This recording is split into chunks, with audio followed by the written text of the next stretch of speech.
We're going to have a look at is the 8th event. This is a Class 2 over the 1,200 metres, and it's on the dirt as well. Sees the return of Hong Kong Great, who won 3 times on the surface last season, but all over the 1650. Red Desert takes the class drop. He's first up since July. Kerpenny, barrier 12 for him and Joe Moreira. Silver Figure, 4-time course and distance winner for Tony Millard and Matthew Poon. Igniting switches to your weather for the first time. Manstar, 3-time winner over course and distance winner. Method, another one making his all-weather debut. Bear Slam returns as he comes up in class. Flying Bonus, also up in class for his last win, course and distance back in the start of September.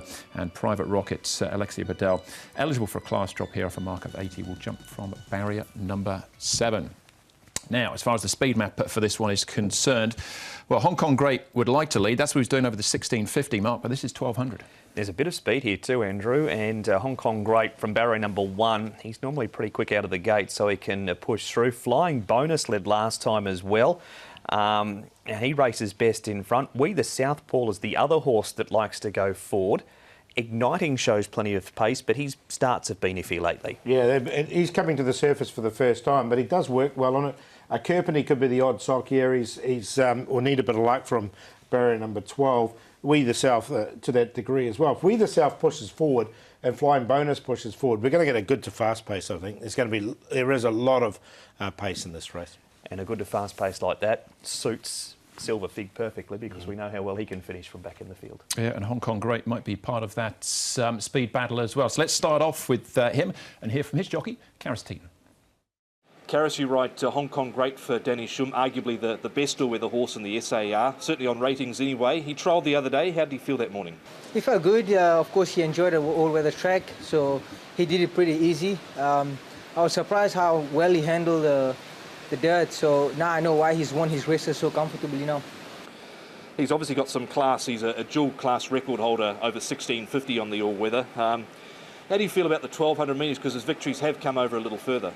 Yeah, of course, it's a little question mark, but he's fresh. It's his first run, so he's got a bit of spark under his foot at the moment. So, of course, the 12 will be a little bit short for him, but the good thing is, he can handle the track. He's got a bit of speed, so if I can get him into a position where he can have a bit of room, and I think he'll be okay. Barrier number 1, and he's got that speed, so you would think gate number 1 would be ideal. Yeah, of course, but a 1650 and a 1200 is totally different, and I'm gonna have to make sure that he have a clean jump and use him a little bit. And if we can lead the race, of course, will be the ideal. I'll speak to Danny and see what he's got in his mind. Quickly, Wednesday night you had a fall, a nasty incident it was. How's the body pulled up? No doubt a bit battered and bruised.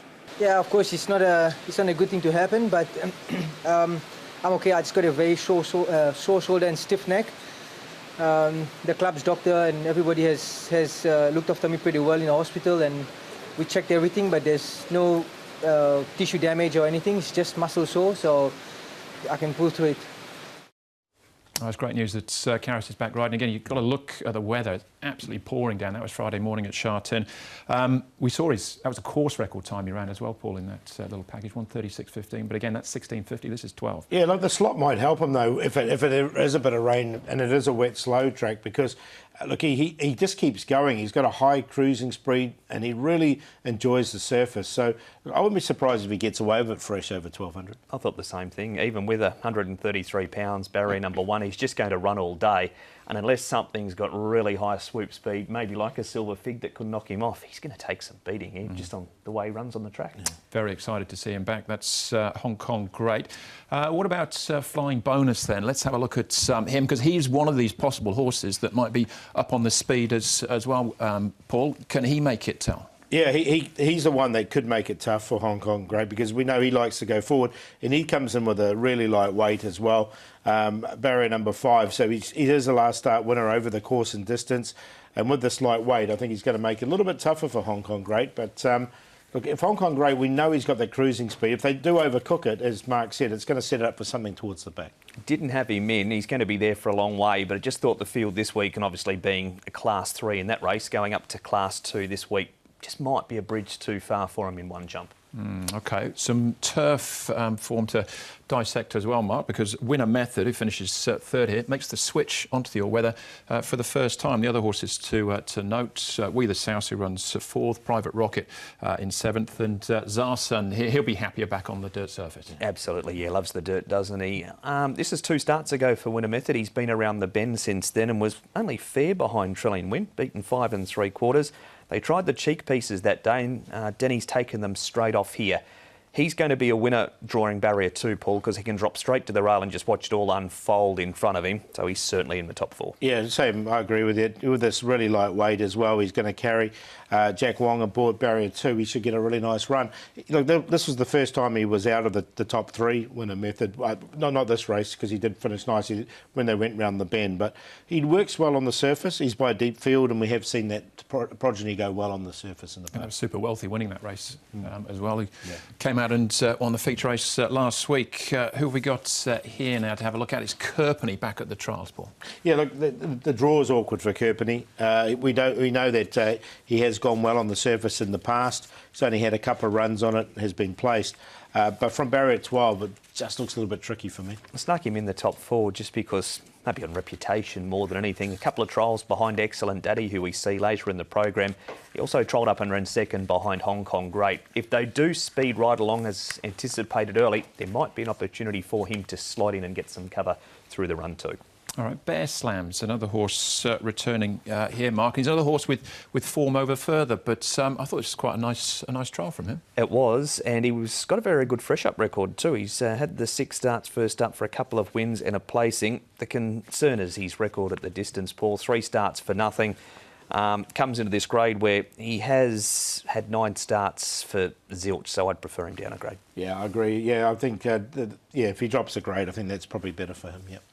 OK, but asked a small question there at the trials and answered it positively as well. Alex Lai writes in from barrier number 10. Final one we can have a look at, Paul, is Zarsun again, but back on his more favoured surface here. Yeah, so the surface is going to suit him. And he's another one, if they do overcook it, he can hit the line strongly. We've seen him run some really good races, and he's got a good turn of foot as well, Zarsun. He was just on the cusp for me. He didn't quite make it in the end.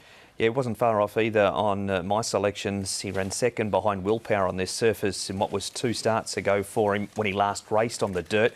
That's good form because we know how good a horse Willpower is. Not far out of the top 4, but just didn't quite squeeze in.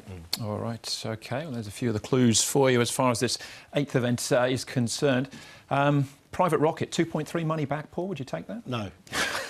No, I definitely wouldn't take that. But obviously, there has been some early money for Private Rocket. He didn't make my top 4. But look, I've got to take a chance with Hong Kong Great that the 1200 is not going to be a problem. That's the query. For 16.50, he'd be $1.40 or $1.50. He's just such a good dirt horse. But fresh up, I think he can get away with 1200, so he's on top.